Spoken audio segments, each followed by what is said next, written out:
Hei kaikille, tänään aion jakaa kanssanne yhden Jumalan lupauksista.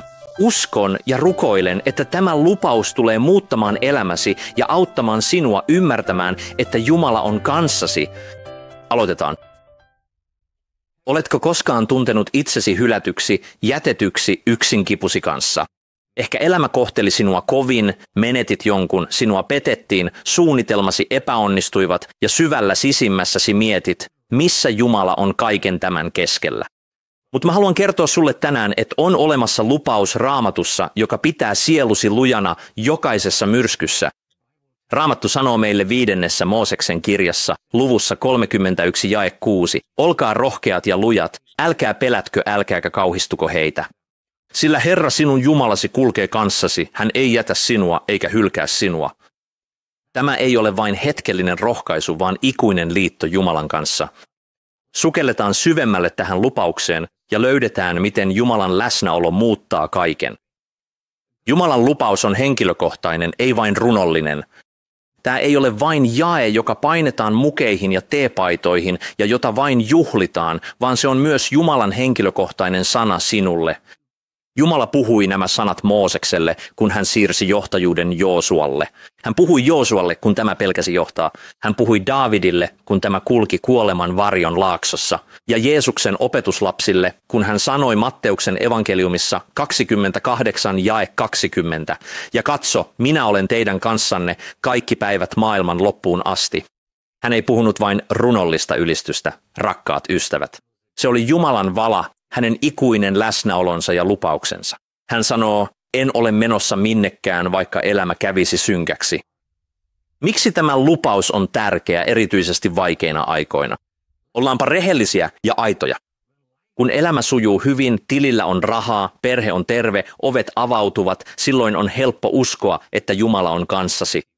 Mutta entä kun diagnoosi on kohtalokas? Entä kun puoliso lähtee pois? Entä jos menetät työsi, kotisi, toivosi? Silloin tämä lupaus loistaa kirkkaimmin. Paavali kirjoittaa roomalaiskirjeen luvussa 8, jakeissa 38 ja 39. Olen varma, ettei kuolema eikä elämä, eivät enkelit eivätkä demonit, eikä mikään muu luomakunnassa voi erottaa meitä Jumalan rakkaudesta. Ei ole mitään, ei virheesi, ei pelkosi, ei edes syntisi, mikä voisi erottaa sinut siitä. Jumalan läsnäoloa ei ansaita täydellisyydellä, se vastaanotetaan uskolla. Jumalan läsnäolo on sinun suojasi. Kun Jumala sanoo, en koskaan jätä sinua, hän sanoo samalla, ettet ole puolustuskyvytön. Daavid kirjoittaa psalmissa 23, jakeessa 4. Vaikka minä kulkisin pimeässä laaksossa, en pelkää mitään pahaa, sillä sinä olet minun kanssani. Ei niin, että hän ottaisi sinut pois laaksosta, vaan hän sanoo, minä kuljen kanssasi sen läpi. Hänen läsnäolonsa ei aina muuta paikkaa, mutta se muuttaa sinut siinä paikassa. Koska hän on kanssasi, pelon täytyy väistyä. Koska hän on kanssasi, demonien täytyy paeta. Koska hän on kanssasi, masennuksen on päästettävä otteestaan. Yksinäisyyden on murruttava. Et ole yksin, rakkaat veljet ja sisaret. Sinua seuraa kuninkaiden kuningas. Ajattelemme usein, että Jumalan läsnäolo on vain lohdutusta varten, mutta se tuo myös selkeyttä. Hän sanoi Joosualle luvussa 1 ja 9, enkö minä ole käskenyt sinua? Ole luja ja rohkea. Älä pelkää, sillä Herra sinun Jumalasi on kanssasi, minne ikinä menetkin. Jumalan läsnäolo ei ollut vain sitä varten, että Joosua tuntisi olonsa paremmaksi. Se oli työntääkseen hänet eteenpäin siihen kohtaloon, jonka Jumala oli hänelle valmistanut. Tänään jotkut teistä ovat jumissa, koska luulette Jumalan jättäneen teidät. Hän ei ole tehnyt niin. Hän ei ole jättänyt sinua ja tarvitset toista merkkiä. Sinun täytyy ottaa uskon askel. Jos Jumala on kanssasi, et ole jumissa. Sinut on juuri lähetetty. Kerronpa teille muutamia esimerkkejä pyhistä kirjoituksista. Joosef. Ensimmäisen Mooseksen kirjan luvun 39 jakeen 2 mukaan Herra oli Joosefin kanssa ja hän oli menestyvä mies. Ei edes silloin, kun hän oli palatsissa, kun hän oli orjana Egyptissä. Häntä syytettiin väärin perustein ja hän joutui vankilaan. Raamattu kuitenkin kertoo meille, että Jumala oli hänen kanssaan. Se tarkoittaa, että sijaintisi ei määritä hänen läsnäoloaan. Vankilasi ei mitätöi hänen lupaustaan lainkaan. Katsotaanpa Danielin kirjan lukua 6.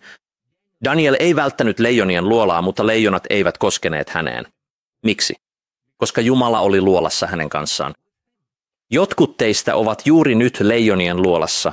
Ehkä liiketoiminnassa, ehkä perheessä, ehkä oikeudellisissa asioissa, ehkä mielenterveyden taisteluissa. Sinun ei tarvitse paeta. Sun täytyy tietää, ettet ole yksin siinä tilanteessa. Katsotaanpa Jeesusta ristillä Matteuksen evankeliumissa, luku 28 ja 46. Jopa Jeesus huusi, Jumalani, Jumalani, miksi hylkäsit minut? Mutta se, mikä näytti hylkäämiseltä, olikin valmistelua ylösnousemusta varten. Jumala saattaa tuntua etäiseltä, mutta hän ei ole koskaan poissa tilanteistasi. Ja haluan, että pidät mielessäsi tämän. Jumala ei ole koskaan jättänyt sinua syntiesi, virheidesi tai minkään muun syyn takia. Jumala ei aio jättää sinua.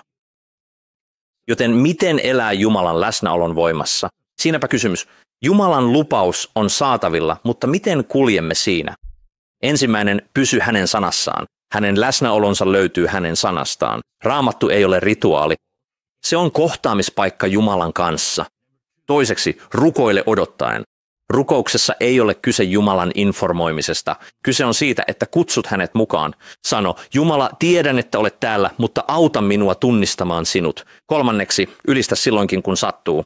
Ylistys kutsuu Jumalan läsnäolon jopa silloin, kun se on uhraus, erityisesti silloin, kun se on uhraus. Hylkää vihollisen valheet. Vihollinen kuiskaa mieleesi, olet yksin. Jumala jätti sinut, olet mennyt liian pitkälle. Sulle ei ole toivoa. Mutta Raamattu muistuttaa meitä jatkuvasti. Hebrealaiskirjeen luvussa 13 ja jakeessa 5 Jumala on sanonut, en koskaan jätä sinua enkä hylkää sinua. Hylkää vihollisen valheet ja nojaa Jumalan lupaukseen. Ehkä katsot tätä ja tunnet, että olet epäonnistunut liikaa. Olet ajautunut liian kauas. Sinut on unohdettu. Mutta tänään tulin kertomaan sinulle, että Jumala ei ole jättänyt sinua. Hän on Jumala, joka pysyy myrskynkin keskellä. Hän on Jumala, joka kulkee tulen läpi. Hän on Jumala, joka istuu hiljaisuudessa kanssasi. Hän on Jumala, joka näkee kyyneleesi ja sanoo, olen yhä täällä. Rakenna siis elämäsi tälle horjumattomalle totuudelle. Hän ei koskaan jätä sinua. Hän ei koskaan hylkää sinua. Eikä hän koskaan mene kauas luotasi. Ja kun myrsky tulee ja se tulee, et kaadu, koska perustuksesi on hänen lupauksensa. Jos sä olet samaa mieltä tästä viestistä, rukoilkaamme yhdessä. Isä, kiitos, et ole koskaan jättänyt meitä. Silloinkin, kun tunnemme olevamme yksinäisiä, silloinkin, kun emme näe tietä, sinä olet kanssamme. Auta meitä luottamaan sanaasi tunteidemme sijaan. Vahvista meitä kulkemaan rohkeasti uskossa tietäen, että sinä kuljet edellämme, rinnallamme ja takanamme. Jeesuksen nimessä rukoilen. Aamen.